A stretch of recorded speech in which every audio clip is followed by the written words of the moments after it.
Is it recording? It's recording. You know what grosses me out? What? When bands put their mouths on the microphone and I can see like spit and saliva all over it. It's pretty gross. It's kind of made me never want to do vocals in a band. Just bring your own microphone. I don't want to make out with everyone else. Yeah. Like, literally, people are making out with each other when they're playing shows. It's maybe even worse because it would be the equivalent of if you walked around with your mouth open all the time and just all the germs of the world were like congregating in your mouth, and then you were making out with everyone. Exactly. And everyone at a grind show is a mouth breather anyway. It's true. So we're just all like sickly on each other. Maybe that's why I lost my voice. Perhaps. I want to do an exercise with you. Okay.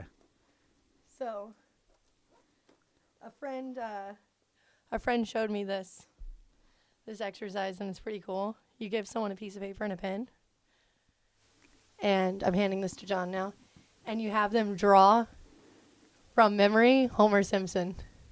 Oh. And I feel like John's going to be really good at this.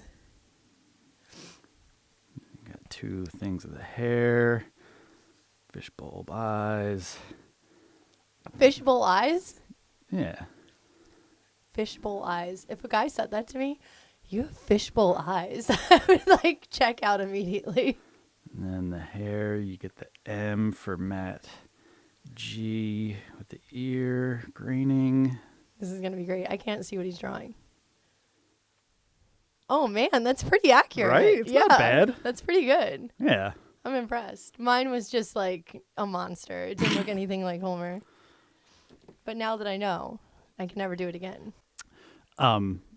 Should we say who we are? Does anyone care? No. Okay, then let's keep going. We're in John's basement. John is a notable person in life. I'm not. If you're Vanessa, maybe I'm notable. To anyone else, I'm not. John's in such bands as Misery Index. Sackatat, Sackatat. yeah. The Canadian band Sackatat. The Canadian version. Maybe there was a Canadian Sackatat. I really doubt that. I don't know. What does Sackatat mean? I don't know. It's probably Turkish. Turkish for delight? That is racist as fuck. We gotta cut that out. It's all staying in. Can we have a racist bell? Like every time I'm racist, we just like... I mean... Oh, I could get the cat and dog noise machine out. Don't people do that on podcasts? What, like edit stuff? Yeah. Yeah, I mean, sometimes, but other times, we were discussing earlier how there's like two types of podcasts. There's one that's like lunatics yelling at each other, and those are the more fun ones to listen to, which is what this will probably turn into. And then there's the very metered NPR discussion topic podcast, which this will not be. The news report. Yeah. And I feel like those ones probably edit stuff out because they're all perfect and it's not lunatics yelling at each other. What's happening in grindcore news today? We're both booking shows. Yeah, there's a bunch of shows coming up. I just secured 2 venues, perhaps, for Suppression. Suppression's playing Philly. That's already announced. The day after God's America and Set Star Sept. So for the first time ever, potentially, there's 2 nights of back-to-back grindcore shows in Philadelphia. That's like a fest. Kinda. It's weird because Philly doesn't have a lot of grindcore shows, but they have more fast bands than New York. Yeah. That's a recent phenomenon. It's only within the last like year or so that there's like more than like 2. It's like a Sith kind of thing. There's always 2, and that's it. Who are the bands to check out in Philly right now? Fast bands in Philly right now are Beasters, Bandit, Die Choking, Down the Way, and Durian. B's, D's, Backslider. We're all front-end alphabets. We realize that when people are shopping for records, everything's listed alphabetically. By the time people hit E, they've given up, so you get your band name up front in the alphabet. There you go. Because you give up at like N. Right? Well, most people probably give up at like E. Yeah. I think I'm at N or O. Yeah. I do skip to S quite frequently. There's a lot of good stuff that happens with an S. Yes. Yeah. And then after that, I'm like done. Yeah. But 7 inches are where I go to in the record store immediately. It's my favorite format. It's the best format for grindcore and most fast things, especially if it's a split. Because if a good split, that's awesome. Because you get like 4 solid minutes of each band, and you don't get to hear, you don't have to listen to any sort of dumb artistic explorations. You just get like the 4 minutes that they want to put forward, and there you go. I think this like stems back to me being older, because I was telling someone earlier that back in the day I used to have to buy records and look at the thanks list To find other bands. Yeah, find those bands and then order them blindly, like from a mail order, not on the internet. Actually send cash money or checks in the mail, which I didn't have checks because I was a teenager, and then hope that I got that record and hope that it was good, or buy records blindly in the record store because the cover was cool. I remember I bought Fuck on the Beach when I was 15, 20 years ago, because the name was awesome. And I was like, this has to be cool, and it was. That's like the 4-year age difference between us, is that I like discovered everything pretty much with the help of the internet. Like MySpace, like somebody's top 8. Yeah, man, that was like the way to go. No, for sure. I loved that. I was like, kids these days, they don't know how lucky they have it. Yeah. And you know, like you find like if you had like SoulSeek and you like found some dude who had a like, you know, like, oh, this dude's got all the spaz sweating to the oldies in his library, so let me just like see what else he's got, and you download Plutocracy and No Less from that guy, and then you find out about other awesome stuff. Yes, that's true. Is it bad that I like Plutocracy better than spaz? No, I agree with you. Okay, because most people disagree. Yeah, most people are gonna probably disagree with that, but they're wrong. I think most people don't know who Plutocracy is. Well, then they're stupid. Well, of course. You don't need to care about their opinion. Why was spaz such a big deal compared to like the other epic power violence bands? I think it's slightly more palatable. You think it's the name too?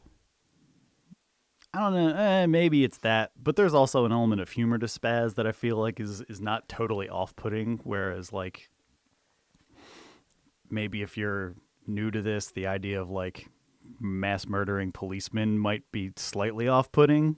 Yeah. But like kung fu movie sound clips probably aren't off-putting. I feel like I'm going to talk some real shit right now, but I feel like if spaz existed today, it would be a Midwest power violence band. Absolutely. And I feel bad for saying that because I do love spaz, but I think it's nostalgic at this point. Because I loved spaz when I was a teenager. Well, there's still quality spaz stuff, and it holds up. Oh, for sure. Like, I still put on spaz, Yeah. which is, like, definitely more than I can say for, like, Charles Bronson or something. Like, Yeah, I I won't put that on, even though I own it. Yeah. It's just, like, in the collection. It's not something that I'm, like, interested in listening to. I forget when I had the realization that Charles Bronson was not a good band. But it was early enough to where, like, now if you put it on for me, I probably would have very little to no nostalgia factor for it. It was very important to me when I was, like, 18. But I feel like by the time I hit 20, I was like, I don't need this anymore. I didn't even realize this until recently. They were just kind of non-existent in my mind for years. Like, you forgot about them. Yeah, like, I'd see, like, the shirts at shows, and I'd be like, oh, cool, Charles Bronson. And then recently I'm like, wait, why do I like Charles Bronson? I don't. You don't. I don't. Right. No Coast power violence is not good. It's just not. Like, I can't think of a band from the Midwest that's power violence that I actually really like. I guess Sea of Shit. SFN? Yeah, SFN's good. Yeah, but I think they're more grind. Are they not? I don't know. I feel like Mellow Harsher is the grind band to SFN's power violence band. Mellow Harsher is the, like, curmudgeon-y, drug-influenced old dude band of SFN. But Graham is like 28, I know. 29 max. And, like, he literally gained 40 years and then did that band. I don't understand. I've known that kid since he was a sophomore in high school when I booked his band's first East Coast tour. Well, not me personally, but Chainsaw did. So, yeah, I've known him since he was on spring break from high school and they came through on tour. Oh, my gosh. Yes. That's awesome. I remember when I booked them in New York, they were, like, 12, and they had been a band for a long time. Yeah. Those dudes actually, like, played together since they were 12 years old. Oh, my gosh. That's amazing. Rumored that there is VHS film footage of them covering Enter Sandman at a school talent show. I've not seen this. I've heard about it. Graham, I'm calling you out. Confirm or deny. Yeah, you need to put that out immediately. One of the things I love about Graham is that he's obsessed, as I am, with Steely Dan. What is the Steely Dan thing about? I don't get it. And Dude, Steely Dan is awesome. This is coming from a guy who functionally loves like a 10-year period of Yes records, and I do not get Steely Dan. You don't get it? Not There's at all. a huge scene in the grind community of Yes. people that like yacht rock. I don't get it. I mean, Chris Dodge, I know. everyone, Phil, they have a yacht rock band. It's called Key Bump, and I'm sure it's awesome. They've been teasing me with this for years. Like, I'm going to book that band when I retire. Oh, God. Key Bump. What a great name. The name's fantastic. Oh, yeah. And I'm sure thematically, this is a great band. I've seen some record art. I think it's like Chris Elder, Chris Dodge, Phil. I don't remember who else. Jesus Christ. It's so good. Yeah, but Graham has like, there's a video of Mellow Harsher and they have a Steely dance party. Oh, Like during I've it? been to Madison. They have those at every show. Oh my gosh, really? And when every show is done, the Steely Dan record gets put on and everyone just dances and like slow grinds to Steely Dan. That's amazing. It's the most bizarre thing. Yeah, I think that Graham and I and very few people in the grind scene are some of the few people that have actually paid hundreds of dollars for Steely Dan tickets? Yeah. And like nerd out about it. Yeah. I don't know. What bands do you like from other than Yes? I mean, this is again like a people who live in glass houses and prog rock being the most glass of all houses. Like there's Mahavishnu record orchestra records in my collection, and any amount of like. I don't even know who that is. It's awesome, but you would not like it. No. There's violin. Oh, wow. Yeah. Are there 12? And there's maybe not 12, but you can actually hear them. John played a funk record for me yesterday with like 12 violinists. According to the insert sheet, I didn't hear any. There were 40 active members in the band. Captain Sky, look it up. Fantastic record art. Yes, the art is amazing.